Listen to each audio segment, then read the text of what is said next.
अस्सलाम वालेकुम my YouTube family, कैसे हैं आप सब। उम्मीद करती हूँ आप सब भी खैरियत के साथ होंगे। तो आज हम खशखाश का सालन बनाएंगे, बहुत ही मज़ेदार और डिलीशियस बनकर तैयार होगा। अगर आप इसे एक बार बनाएंगे तो बार बार बनाएंगे, इतना यमी बनकर तैयार होगा।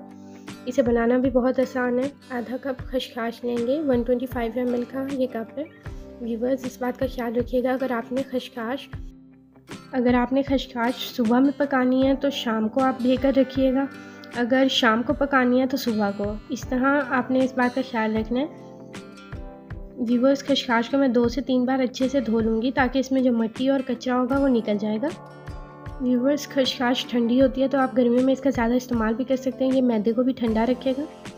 ये देखें व्यूअर्स, 2 से 3 बार मैं इसे अच्छे से वॉश कर लूँगी। वॉश करने के बाद ये मैंने शाम को भिगो कर रखी थी, सुबह को बनानी थी। ये देखें व्यूअर्स, ये इस तरह से दिखाई देगी।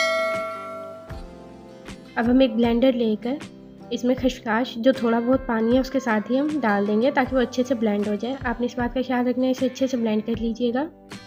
ब्लेंड करने के बाद खशखाश कुछ इस तरह से दिखाई देगी। इसे बनाना भी बहुत आसान है, बहुत ही थोड़े वक्त में बन के तैयार हो जाएगी, इसके लिए ज़्यादा टाइम भी नहीं लगेगा। व्यूअर्स, अब एक कढ़ाई ले लेंगे, हम उसमें तकरीबन 2 कप कुकिंग ऑयल शामिल करेंगे और इसमें प्याज शामिल करेंगे। प्याज हमने 10 से 15 अदद बारीक बारीक कट करने के बाद वो शामिल किए। 10 से 15 अदद चॉप की हुई हरी मिर्च शामिल करेंगे।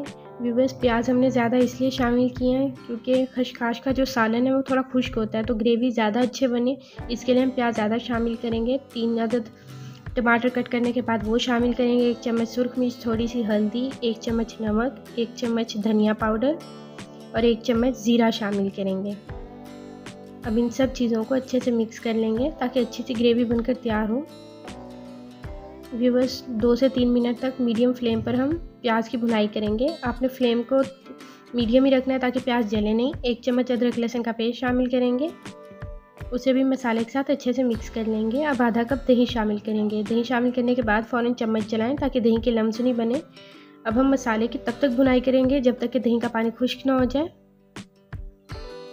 ये देखें व्यूअर्स, दही का पानी खुश्क हो चुका है, मसाला कुछ इस तरह से दिखाई देगा। अब हम इसमें खशखाश जो हमने ब्लेंड की थी उसमें थोड़ा सा पानी शामिल करने के बाद वो इसमें शामिल करेंगे और इसे भी अच्छे से भून लेंगे।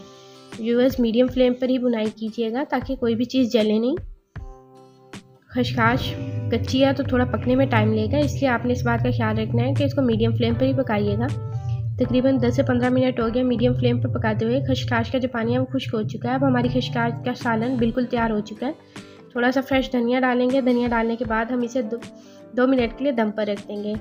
ये देखें व्यूअर्स, माशाल्लाह से कितना ज़बरदस्त सालन बनकर तैयार हुआ है। आप भी इसे एक बार ज़रूर ट्राई कीजिएगा, मुझे कमेंट्स में भी बताइएगा आपकी रेसिपी कैसी लगी।